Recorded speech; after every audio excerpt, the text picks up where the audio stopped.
샬롬. 오늘 5월 둘째 주일입니다. 이 봄이 왔나 싶었는데 예, 이 초여름이 됐네요. 예, 날씨가 낮이면은 뭐 27도까지 올라갔다고 하니까요. 거의 뭐 이 초여름의 날씨를 방불케 합니다.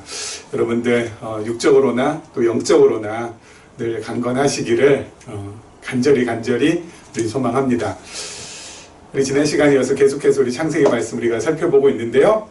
지난 주간에 신문에 눈에 띄는 기사가 났습니다. 사건 사고 기사인데요. 다른 게 아니라요. 이달이죠. 5월 초에 남편이 죽었습니다. 남편이 자택에서 이렇게 이제 숨을 거두었는데 이 사망한 남편이 다시 살아날 것이라고, 부활할 것이라고 강력하게 믿으면서 시신을 2주 동안 방치한 50대 여인이 경찰의 조사를 받게 되었다는 것입니다. 평소 그 여인은 또 사망한 남편은 그렇게 성경을 많이 읽었다고 합니다. 그러면서 아무튼 이제 성경을 읽다 보면은 예수님께서 죽은 자를 다시 살리시는 장면도 나오고 하지 않습니까? 그래서 그 일이, 그 부활 사건이 바로 내 남편에게도 반드시 일어날 것이다 라고 굳건히 믿으면서 이런 일을 행한 것이 아닌가 라는 생각이 듭니다. 그런데요, 여러분, 이런 일이 뭐 이번만 있는 것이 아니었습니다. 몇 년 전에도요, 2020년 6월에 A라는 분의 동생이 또 자택에서 숨을 거두었습니다. 그런데 그 A라는 동생을 위해서 열심히 기도하면 다시 살아날 것이라고 그 교회 목사가 그 A라는 사람한테 아마 강력하게 푸시를 했죠. 그러니까 어때요? 동생의 시신을 그대로 또 방치했는데 여기는 너무 심합니다. 심지어 2년 동안이나 집에다가 방치해가지고 결국 재판을 받게 됐는데 어떻게 됐냐면은 그 목사는 징역형이 선고되었고요. 그리고 그 동생은 집행유예가 선고가 되었다는 기사가 이렇게 한 면에 함께 실렸습니다.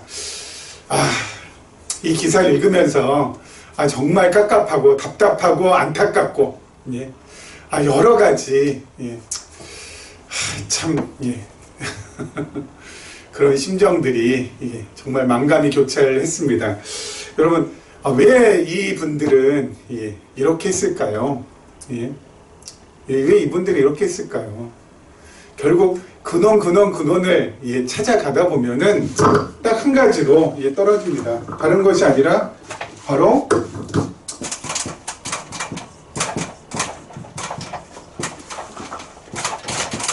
성경 해석의 오류, 성경 해석의 오류, 이것이 모든 거에 근원 되지 않겠습니까? 그럼 예수님께서 나사로도 살리셨잖아요. 그렇죠? 나사로도 살리셨고, 그리고 또 회당장 야이로의 딸도 살리셨죠. 그렇죠? 회당장 야이로의 딸도 살리시고, 그래서 전부 다 다시 살아나지 않았습니까? 그리고 또 다 이렇게 전부 다 살려내지 않았습니까? 그리고 사도 바울도 사람을 살리기도 했습니다. 그렇죠? 갑자기 이름이 유두고인가요? 그 말씀을 듣다가 이렇게 떨어져서 창가에 걸터 앉다가 그 말씀을 듣다가 잠깐 조는 사이에 이렇게 떨어졌는데 그만 죽고 말았죠. 근데 바울 사도가 다시 살리지 않았습니까? 성경 보면은 사람 살리는 장면들이 왕왕 나옵니다. 그렇지 않습니까? 그래서 그런 일이 지금도 다시 일어난다고 이걸 갖다가 우리에게 바로 다이렉트로 적용을 한다는 것입니다. 이게 진짜 안타까운 거죠. 그러면 이렇게 사람을 살리는 것을 뭐라고 합니까? 이렇게 사람을 살리는 것을 우리는 표적이라고 합니다. 표적을 사람 살리고, 그리고 또 뭐 병자 고치고, 그리고 막 그냥 갈릴리 호수가 그냥 난리가 막 그냥 나가지고 막 그냥 배가 뒤집히려고 할 때 호수를 잔잔케도 하시고, 이게 전부 다 뭐예요? 표적입니다. 표적. 이 표적이라는 것은 바로 왜 일어납니까? 예수라는 분이 그리스도, 메시아라는 것을 증거하기 위해서 표적이 나타나는 겁니다. 그래서 예수님께서 이런 표적을 행하실 때는 바로 뭐예요? 바로 내가 하나님께서 구약에 약속하신, 언약하신 그리스도, 메시아다 내가. 이것을 많은 사람들에게 확인시켜주기 위해서 그런 표적을 일으키시는 겁니다. 죽은 자를 살리는 것도 뭐예요? 표적이에요. 이것은 예수님께서 어때요? 그리스도라는 것, 메시아라는 것, 하나님의 아들이라는 것을 알리시기 위해서 이런 표적을 행하는 겁니다. 그래서 예수님 자신과 그리고 예수님을 따르던 제자들, 사도들이죠. 사도들에게 이런 일을 허락하셨기 때문에 이런 일이 일어나는 겁니다. 사도들도 여러분, 뭐 아까 얘기한 것처럼 사도 바울이 사람도 고치고 그리고 또 사람도 살리고 하는 그 모든 것들은 표적이에요. 바울 사도도 뭐예요? 예수라는 분이 그리스도 메시아 하나님의 아들이라는 거, 이 표적을 통하여서 어때요? 증거하는 겁니다. 증거하는 겁니다. 그때는 성경이 완성되지 않았잖아요. 그렇기 때문에 여러분, 성경을 통하여서 예수가 그리스도인 것을 확인받기가 어렵지 않습니까? 주후 70년에 주 70년, 주 70년, 주 90년, 갑자기 헷갈리네. 여러분, 이 박모섬에서 사도 요한이 요한계시록을 기록했을 때, 바로 그때 어때요? 성경이 완성되지 않습니까? 그죠? 이때는, 초대교회 시대 때는 그래서 표적이 일어나는 거예요. 성경이 없으니까 직접 전부 다 뭐죠? 시청각적으로 전부 다 보여주는 겁니다. 그래서 예수가 하나님의 아들이고, 메시아고, 그리스도고, 그리고 만왕의 왕이시고, 만유의 주시라는 것을 보여주는 겁니다. 지금 이 시대는 표적이 이제 필요 없잖아요. 왜요? 이 표적이 지금 필요 없어요. 왜요? 신구약 성경이 전부 다 완성이 돼서 우리 앞에 지금 딱하게 펼쳐져 있기 때문에 성경을 상고함으로 어때요? 예수가 그리스도이시다, 예수가 메시아이시다, 예수가 하나님께서 약속하신 하나님의 아들이시다라는 것을 우리가 성경을 꼼꼼히 살피면서 성경을 차근차근 확인해 가면서 알 수가 있으니까 더 이상 이제 이 시대는 표적이 필요가 없는 겁니다. 초대교회 때만 필요해요. 왜요? 이 표적을 통해서 또 어때요? 다 기록을 해야 되잖아요. 그래서 성경을 완성시켜야 되잖아요. 그렇기 때문에 초대교회에서만 필요했고, 지금은 21세기에는 표적이 나타나지 않아요. 만약에 이런 표적이 지금도 나타난다 그러면은 그 표적을 일으키는 그 당사자는 저 그리스도일 확률이 높습니다. 그죠? 매우 높죠. 저 그리스도일 확률이 매우 높아요. 저 그리스도는 뭐예요? 성도를 미혹해서 진리로부터 떠나게 만드는 그런 사람들이 바로 저 그리스도 아닙니까? 이 시대는 표적이 필요 없어요. 왜요? 하나님의 말씀이 완성이 됐는데 그 말씀을 통하여서 우리가 어때요? 하나님을 더 깊이 알아가고 하나님께서 보내신 예수 그리스도도 어때요? 말씀을 통하여서 더 깊이 알아가서 우리가 하나님께서 어때요? 믿게 해주심으로 그 믿음을 선물로 받을 수가 있기 때문에 이제는 표적, 이게 이제는 필요치 않다고요. 더 이상. 그렇죠? 이걸 정말 여러분 꼭 좀 새겨 들어 주셨으면 좋겠습니다. 그러면 우리 언제 부활하죠? 그럼 우리 언제 부활하죠? 우리가 부활하는 거. 자, 우리가 언제 부활하는지 살펴보겠습니다.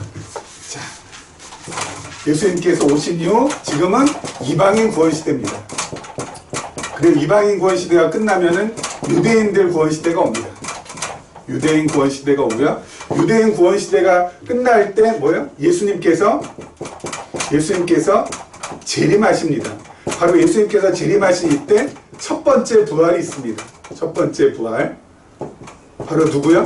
첫 번째 부활한 사람들은 바로 순교자들이 이때 부활합니다. 그래서 예수님과 더불어서 천년 왕국에서 왕노릇합니다. 그리고 천년왕국이 끝나고 나서 흰 보좌 심판이 있습니다. 흰 보좌 심판이 있을 때 이때 두 번째 부활이 있습니다. 이 두 번째 부활은 바로 일반 성도들. 그렇죠? 일반 성도들이 이때 부활해서, 그리고 요 다음은 뭐예요? 영원한 나라. 하나님과 함께하는 영원한 나라로 우리가 들어가는 것입니다. 그렇기 때문에 우리는 아마 이방 구원 시대 요때 이제 요 언젠가 우리가 태어나서 언젠가가 아니라 우리가 태어나서 뭐 죽겠죠. 그렇죠? 잠시 잠들겠죠. 그러고 나면은 잠시 우리가 여기 슬립하게 되면은 그럼 어디로 가요? 순교한 사람들은 이쪽으로 가서 부활해서 천년왕국에서 주님과 왕노릇하면서 지내다가 흰보좌 심판에서 영원을, 그렇죠? 영원한 면류관을 받고 그리고 영원한 나라로 가게 될 것이고, 그렇지 않은 사람들은 요때 부활해가지고 영원한 나라에 입성을 하게 됩니다. 그렇죠? 자, 근데 또 질문이 돌아왔으니까 제가 또 말씀드리겠습니다. 여러분, 요때 우리가 나중에 명을 전부 다 한 다음에 그때 우리가 이제 숨을 숨지겠죠. 근데 숨진 사람 당사자 입장에서는, 숨진 사람 입장에서는, 그렇죠? 숨을 딱 거두었어요. 그 사람 입장에서는 눈 감았다가 눈을 딱 뜨면은 어때요? 순교하신 분은 이쪽으로 가 있을 것이고, 그리고 일반 성도는 이쪽으로 갔을 거예요. 그렇죠? 근데 숨을 딱 거둔 다음에 눈 딱 감고 나서 뭐예요? 눈 딱 감고 나서 그냥 자기 자신은 뭐 잠깐 감았다 싶은 다음에 이렇게 눈을 떴는데 이렇게 가 있는데, 여러분 잠깐 감았다가 그 눈을 뜬 이거는 이제 영원한 세계 속에서 안식하는 영원한 안식에 있는 사람들인데, 여러분 이 시간 세계 속에 있는 사람들은 어때요? 이때가 수천 년 흘렀을 것이고 이때도 수천 년 흘렀을 것이고, 그렇죠? 근데 영원한 안식에 있는 그 사람들은 그 수천 년이 어때요? 그냥 하루보다도 훨씬 더 짧게 느껴진다고요. 그렇죠? 잠 한번 푹 자고 딱 일어났는데 어때요? 주님 오셨고, 그리고 흰보좌 심판에서 영원한 나라로 들어가게 되고, 그렇게 된다고요. 그렇죠? 그렇기 때문에 여러분, 성도들에게 있어서 숨을 거둔다는 것은 끝이 아니라는 거, 그걸 꼭 잊지 않으셨으면 좋겠어요. 우리는 어때요? 숨 거둔 다음에 뭐라 해야 되죠? 요즘 애들 말로 하면 본게임 시작하는 겁니다. 그때부터 우리의 삶은 본격적으로 시작되는 거예요. 그때부터 우리의 삶은 진짜가 된다는 거죠. 진짜 시작이 된다는 거예요. 그렇기 때문에 여러분, 숨을 거둔다는 거, 그거에 대해서 너무 그렇게 무섭게 여기거나 두렵게 여기거나 그렇지 않습니다. 왜요? 그 다음부터 우리가 이제 본격적으로 영원한 삶이 시작이 되는데, 눈 한번 딱 감았다가 정말 어때요? 잠깐 한 10분, 20분 단잠 자고 딱 깨어나면 개운하잖아요, 낮에. 그런 것처럼 우리가 어때요? 잠깐 눈 감았다 딱 뜨면은 영원한 나라가 펼쳐져 있다니까요. 그렇기 때문에 여러분, 뭐 그렇게 우리는 뭐 시간이 가는 것이 뭐 그렇게 한스럽거나 또는 내가 뭔가 이 땅에서 못 이뤘다는 것에 대해서 자괴감에 빠진다거나, 여러분 그럴 필요가 전혀 없다라는 것을 명심해 주시기를 부탁을 드리겠습니다. 오늘 말씀으로 들어가도록 할게요. 우리 12장 5절 말씀부터 보도록 하겠습니다. 12장 5절부터 9절 말씀까지 보겠습니다. 아브라함이 그의 아내 사레와 조카 롯과 하란에서 모든 소유와 얻은 사람들이 이끌고 가나안 땅으로 가려고 떠나서 마침내 가나안 땅에 들어갔더라. 아브라함이 그 땅을 지나 세겔 땅 모래 상수리 나무에 이르니 그때 가나안 사람이 그 땅에 거주하였더라. 여호와께서 아브라함에게 나타나 이르시되 내가 이 땅을 내 자손에게 주리라 하신지라. 자기에게 나타나신 여호와께 그가 그곳에서 제단을 쌓고 거기서 베델 동쪽 산으로 옮겨 장막을 치니 서쪽은 베델이요 동쪽은 아이라. 그가 그곳에서 여호와께 제단을 쌓고 여호와의 이름을 부르더니 점점 남방으로 옮겨갔더라. 아멘. 하나님이 아브라함에게 지시한 땅을, 하나님께서 아브라함에게 지시한 땅을 아브라함이 어때요? 믿음으로 순종해서 드디어 가나안 땅으로 딱 들어왔습니다. 근데 가나안 땅으로 딱 들어오니까 여기 말씀해 보니까 뭐예요? 거기에 그때 가나안 사람이 그 땅에 거주하였더라. 가나안 땅에 딱 들어왔는데 가나안 사람이 거주하고 있습니다. 여러분, 아브라함은 셈의 후손이고 가나안 사람들은 함의 후손이라고 했잖아요. 여러분, 셈과 함의 후손 서로 어때요? 다릅니다. 그렇죠? 인종도 다릅니다. 함께 어울리기 무척 어렵습니다. 그리고 이미 가나안 땅에 가나안 사람들이 거주하면서 이미 어때요? 차지하고 있습니다. 기득권을 가지고 있습니다. 여러분, 함께 어울리지도 못해 기득권을 가지고 있기 때문에 그 안으로 들어가지도 못해. 그래서 아브라함이 어때요? 계속 여기저기 돌면서 옮겨 다닙니다. 한 군데 정착을 못하고 계속 옮겨 다니지 않습니까? 여러분, 아니 하나님께서 가나안 땅으로 인도에 오셨으면 그 가나안 땅이 아무도 없어가지고 무주공산이어서 아브라함이 그냥 정말 어때요? 마음 졸이지 않고 마음 놓고 살 수 있게 하시거나 아니면은 메소포타미아 문명보다 훨씬 더 발달된 문명이 가나안 땅에 일어나서 어때요? 그 문명의 혜택을 좀 누릴 수 있도록 해주시거나. 근데 그런 것도 없이 그런 것이 없어요. 그런 것이 없어요. 약속의 땅이라고 해서 이렇게 왔는데 아브라함을 갖다가 하나님께서 이렇게 부르셔서 이렇게 왔는데 그 땅 한복판으로 왔는데 어울리지도 못해, 어디에 끼지도 못해. 아니 이방인을 외가 사람들은 자기 공동체로 그 당시 말씀드렸잖아요. 받아줄 없잖아요. 그 고대 사회에서 아브라함은 계속 겉돌아야 된다고요. 참 오림무한 사면초가 그야말로 외롭고 쓸쓸하고 고독하고. 아니 왜 거기까지 와가지고 여기까지 와서 아브라함을 하나님께서 왜 이렇게 하실까? 참. 아브라함은 많이 외롭고 고독하고 쓸쓸하고 내가 지금 이거 내 인생을 다 걸어서 지금 내가 지금 이렇게 여기까지 왔는데 내가 지금 무슨 짓을 한 것인가 혹이라도 후회하지 않았을까라는 생각도 합니다. 그런데 중요한 것은 바로 뭐예요? 이런 아브라함을 하나님께서 찾아오신다는 겁니다. 이게 또 중요한 포인트 아니겠습니까? 이런 아브라함에 하나님께서 찾아오세요. 고린무원, 진퇴양난, 사면초가 어디에 마음 둘 곳이 없는, 정착할 곳이 없어서 이리저리 배회하고 방황하는 아브라함에게 하나님께서 찾아오십니다. 우리 하나님은 찾아오신 하나님이라고요. 우리 하나님은 찾아오신 하나님. 내가 막 찾아가는 하나님이 아니라 하나님이 나에게 찾아오세요. 여러분, 기독교는 하나님이 우리를 찾아오시는 종교지 우리가 하나님을 찾아 헤매는 종교가 아닙니다. 찾아오십니다. 그리고 뭐 하세요? 아브라함에게 다시 한번 약속해 주십니다. 뭐라고요? 내가 이 땅을 내 자손에게 주리라. 지금 아브라함은 자손이 없지만은 하나님께서 자손 주신다고. 그리고 아브라함에게는 이 땅 한 평도 지금 없지만은 그 자손에게는 이 땅을 주겠다고. 그렇죠? 그럼 아브라함 입장에서 보면은 너무너무 고맙고 감사하고, 그렇죠?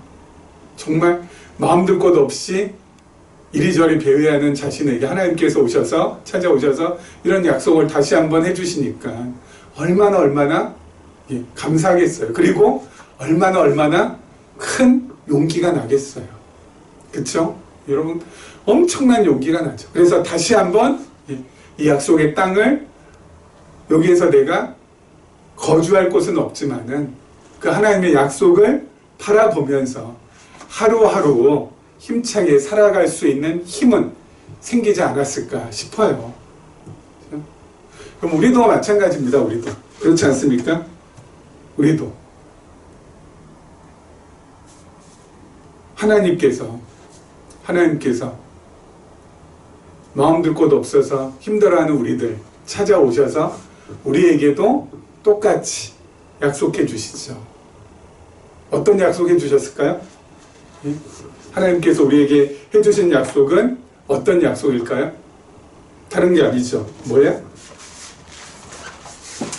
하나님께서 우리에게 해주신 약속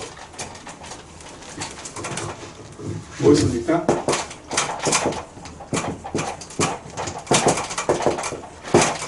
하나님 나라가 네 거야.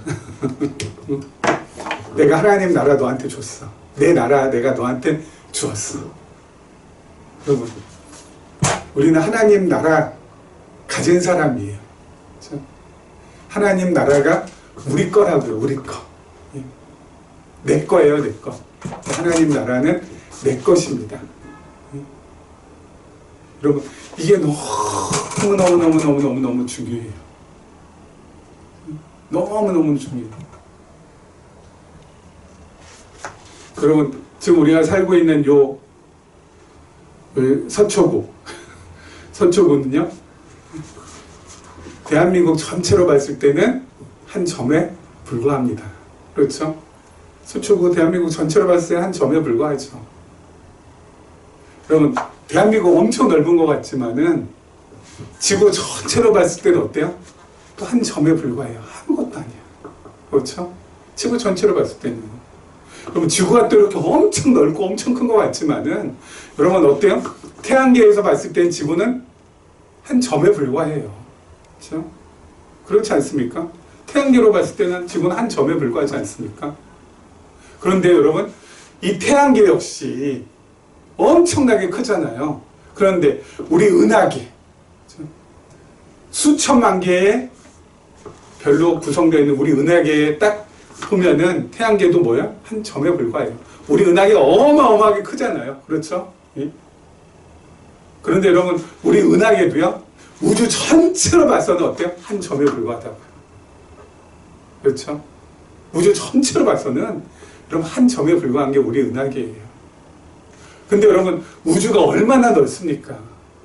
수백억 광년까지 막 다 떨어져 있다고 하지 않습니까? 여러분, 수백억 광년이라고 하면 빛의 속도로 수백억 년을 가야 된다는 거 아니겠습니까? 얼마나 넓어요? 얼마나 깊어요? 예? 근데 이 엄청나게 큰 이 우주도 하나님 나라에서 보면은 어때요? 한 점에 불과해요. 한 점에 불과해요. 하나님 나라에서 보면 우주도 뭐 어때요? 한 점에 불과하다. 그 하나님 나라를 내가 가지고 있다고요. 내 것이라고요. 하나님께서 우리에게 약속해 주셨고, 주신다고 하셨고, 주셨고. 여러분, 우리는 보통 사람이 아니라니까요. 베리베리 스페셜한 사람이라니까요. 하나님 나라가 너희 것이라고 그렇게 우리에게 주셨다고요. 이 하나님 나라, 우주를 점으로밖에 안 봐요. 하나님 나라의 입장에서 보면 우주는 점이에요. 점. 이 우주가 얼마나 넓은데, 이 우주가 얼마나 광활한데 그게 어때요? 한 점에 불과하다고요. 그 하나님 나라를 내가 가졌다고요. 내가 가졌다고요.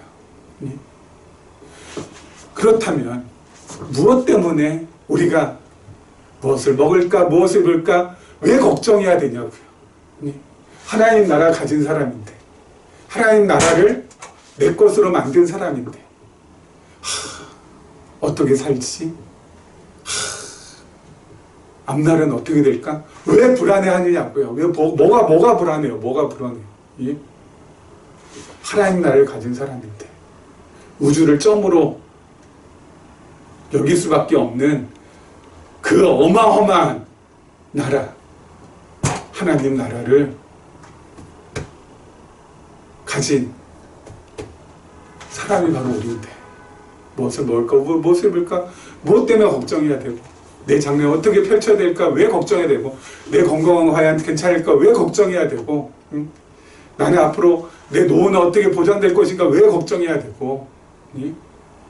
왜 무슨 걱정을 그렇게 안고 살아가냐고요. 우리가 왜 무엇 때문에 하나님 나라 가졌는데, 하나님 나라가 내 것인데 무엇 때문에 도대체 그렇게 큰 걱정거리가 있냐고요.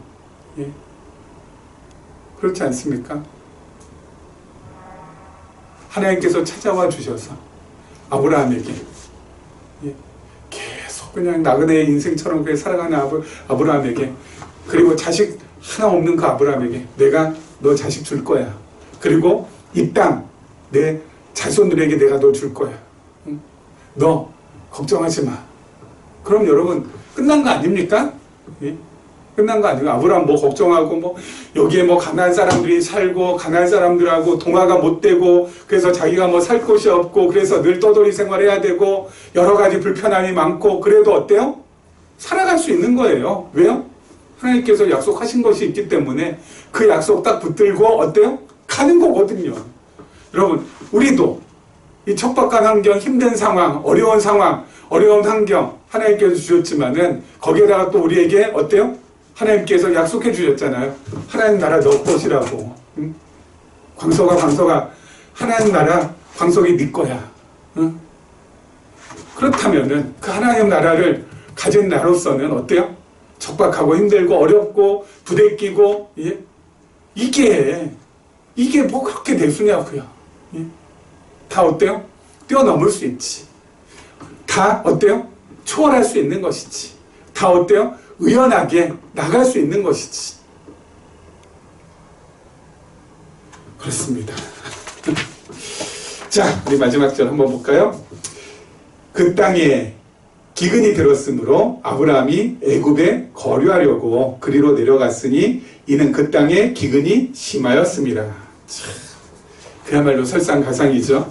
뭐 몸이가 이렇게 마음 들 것도 없고 막 그냥 정처 없이 이렇게 돌아다녀야 되는데, 그리고 뭐 올릴 수도 없고, 그래서 늘 배회해야 되는데 오늘은 어디서 잘까, 내일은 또 어디로 갈까, 그렇게 늘 어때요? 예, 염려와 불안이 끊임없이 주어진 상황 속에서 더 큰 일은 뭐야? 기근이 왔어요. 이제 먹을 게 없네, 먹을 게.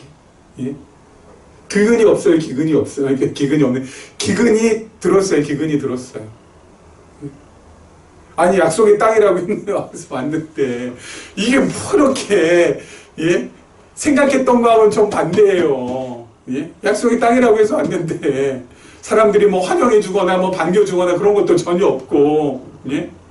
약속의 땅이라고 해서 왔는데, 예?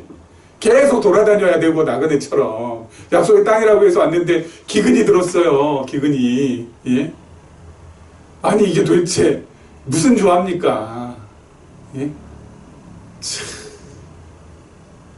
그야말로 아브라함 너무너무 팍팍한 삶을 살 수밖에 없지 않습니까? 하나님의 말씀에 대한 순종이, 믿음으로 했던 그 순종의 결과가 뭐예요? 꽝이라고요. 꽝. 예? 꽝이라고. 우리도 예수 그리스도를 알고 믿었습니다. 그렇죠? 그래서 하나님의 자녀가 되었습니다. 게다가 우리는 계시록 관점에서 이제 하나님의 말씀을 해석하고 그리고 삶에 적용할 수 있습니다. 너무 큰 은혜죠. 너무 큰 선물이죠. 그런데 왜 이렇게 고난은 끝이 없고, 왜 이렇게 어려움은 계속되고, 왜 이렇게 나의 삶은 처절한지, 예? 예수 믿었는데도 왜 고난의 터널은 끝없이 계속 지속되는지, 그렇지 않습니까? 이럴 때 도대체 어떻게 해야 되냐? 예? 아브라함은 어떻게 했습니까? 아브라함은 애굽으로 내려가기로 선택을 했습니다. 애굽으로 내려가기로. 약속의 땅이라고 해서 왔는데, 예, 이거는 뭐 너무 힘드니까. 그래서 어디로 가요? 풍요의 땅으로 가는 겁니다. 애굽으로 가는 겁니다. 기근을 피해서 애굽으로 내려가는 겁니다. 예? 그런데요, 아브라함은 애굽으로 내려가지 말았어야 됩니다. 왜 그런지 아세요? 기근이 오거나 홍수가 오거나 막 그냥 폭설이 내리거나 태풍이 불거나 그냥 가나안 땅이 그냥 뒤집히고 막 지진이 일어난다 할지라도, 해일이 일어난다 할지라도 거기에 딱 붙들고 있었어야 돼요. 왜요? 하나님께서 약속하셨거든요. 그렇죠? 하나님께서 아브라함에게 약속하셨잖아요. 아브라함으로 하여금 어때요? 아브라함을 하여금 하나님께서 그 이름 창대하게 해주고, 내가 너를 통하여서 나라를 이루고 민족을 이루게 해주고, 그리고 또 네가 복이 될 거라고. 하나님께서 아브라함, 그렇기 때문에 너 내가 지시한 땅으로 가라고. 창세기 1장 1절부터 쭉쭉 2절 3절까지. 그렇죠? 그렇기 때문에 아브라함은 가나안 땅에 버티고 있어도 괜찮아. 왜요? 안 죽으니까. 복이 될 사람인데, 아브라함을 통해서 하나님께서 큰 나라를 이루시겠다는데, 아브라함 이름을 창대케 해주시겠다는데, 여러분 어딜 떠납니까? 그냥 가만히 있어도 기근이 와서 그냥 삼시세끼 내가 한 끼도 못 먹고 지금 다 줄여 죽게 되었구나라고 할 정도로 극한 상황에 놓인다 할지라도 아브라함은 어때요? 안 죽어요. 왜요? 하나님께서 어떤 수단과 방법을 가리지 않고서라도 아브라함을 죽게 만들지 않으니까요. 아브라함의 가족들을 하나님께서 끝까지 보호하실 거니까요. 굳이 애굽 그 풍요의 땅으로 갈 필요 없어요. 약속의 땅을 저버리고 풍요의 땅으로 갈 필요가 없다니까요. 그 약속의 땅에 그냥 머물면 하나님께서 어떻게 해서든지 살려내서 아브라함을 통하여서 큰 민족, 큰 나라 이루시고 아브라함이 복이 되고 아브라함의 이름이 창대하게 되니까.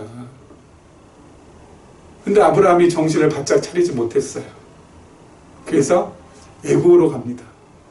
애굽으로 가서 무슨 일을 당해요? 우리 다음 시간에 나오겠지만은 큰 실수를 저지르고 큰 죄를 저지르고 그래서 큰 창피를 당하고 큰 수치심을 안고 다시 가나안으로 오게 됩니다. 그 땅이 아니라는 거죠. 애굽 땅이 아니라는 거죠. 약속의 땅에 죽으나 사나 있어야 된다는 것이죠. 여러분 우리도 예수 그리스도 믿고 나서 하나님의 말씀을 깨닫고 나서 힘들고 어려운 일 자꾸 옵니다. 예? 아까 말씀드린 대로 고난의 끝은 보이지 않습니다. 어려움은 계속됩니다. 예? 그때 어떻게 해야 돼요? 세상적인 지식, 세상적인 경험, 예? 이렇게 하고 저렇게 하면 되더라. 막 처세술 또는 온갖 재테크 다 어때요? 동원해서 여기에서 모면하고자 아무리 발버둥 친다 할지라도 발버둥만 칠 뿐이지 빠져나올 수가 없다고요. 그럼 어떻게 해야 돼요? 그러면 힘들고 어려운 것이 계속 오면은 방법 없어요. 이렇게 하셔야 돼요. 어떻게 해요? 참고 기다리면서 나 자신을 돌아보고 하나님의 뜻이 무엇인지를 살피셔야 돼요. 이게 가장 먼저 해야 돼요. 인간적인 방법, 인간적인 조언 그런 것부터 귀 기울이지 마시고 참고 기다리면서 나 자신을 좀 돌아보시라고요. 내가 이게 이렇게 살아왔는데 이게 도대체 내가 어디서부터 잘못된 것인지, 예? 인간적인 지혜와 지식만을 가지고 내가 살아온 건 아닌지, 어떻게 해서든지 지금 빨리 이걸 갖다 모면하기 위해서 내가 지금 잘못된 방법을 지금 쓰고 있지는 않은지 스스로 좀 돌아보시라고요. 그리고 하나님의 뜻을 어때요? 살펴야 돼요. 나를 향한 하나님의 뜻은 과연 무엇인지. 여러분 그렇게 하다 보면 나 자신을 살피고 하나님의 뜻을 살피다 보면은 어때요? 마음이 가라앉게 돼 있어요. 마음 가운데 평안이 찾아오게 되어 있어요. 여러분 그 마음 가운데 있는 그 평안, 정말 뭐예요? 세상 막 그냥 미쳐 날뛰고 막 그냥 내 주변 막 그냥 아주 신경 사납고 그럴지라도 내 마음 가운데 임하는 그 평안, 그 평안이 주어지는 가운데 뭐예요? 하나님의 지혜도 함께 주어져요. 그 하나님의 지혜를 가지고 어때요? 나가시면 되는 거예요.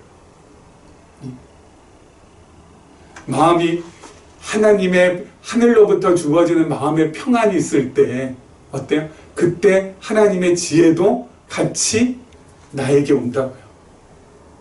그래서 마음이 평안할 때 하나님이 주시는 평안을 내가 어때요? 회복했을 때 그때 판단하고 그때 결정하는 것은 굿입니다. 굿입니다. 끝내주는 거예요. 막 머리 사납고 복잡하고 막 근심 걱정 많고 막 그냥 어떻게 하면 좋을까 세상적인 지와 지식과 방법을 갖다 온갖 동원해서 막 그냥 이렇게 할까 저렇게 할까 궁리하면서 판단해서 결정하는 것은 더 수렁으로 들어갈 확률이 높아요. 수렁에서 빠져나올 수 있는 확률이 높게 하기 위해서는 하늘이 주는 평안을 내 마음 가운데 담고 어때요? 그때 맑은 정신, 깨끗한 생각 위에서 판단하고 결정하시라고요. 그러면 한 걸음 한 걸음 빠져나오게 될 것입니다. 아브라함은 그 과정을 잊어버렸어요. 기근이 오니까 아이고 이거 빨리 살아야 되겠다 해가지고 풍요의 땅 애굽으로 가자. 그래서 애굽에서 큰 수치와 창피함을 당하고 다시 어때요? 돌아옵니다. 다시 돌아옵니다. 우리는 하나님께서 이미 아브라함을 통해서 반면교사로 삼게 만들어주지 않았습니까? 타산지석으로 삼으면 되겠죠. 여러분, 나 자신 돌아보는 거, 그리고 하나님의 뜻을 살피는 거. 그래서 내 마음 가운데 하늘이 주는 평안함이 임하는 거. 그리고 그 평안함 가운데서 판단하고 결정하는 거. 여러분, 이것은 하나님께서 나로 하여금 어때요? 건져내시는 방법입니다.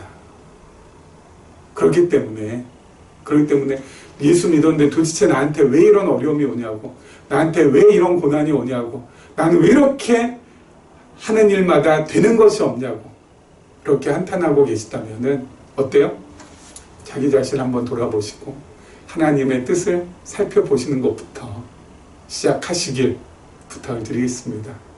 그렇게 우리가 살아가기를 주님의 이름으로 부탁을 드리겠습니다.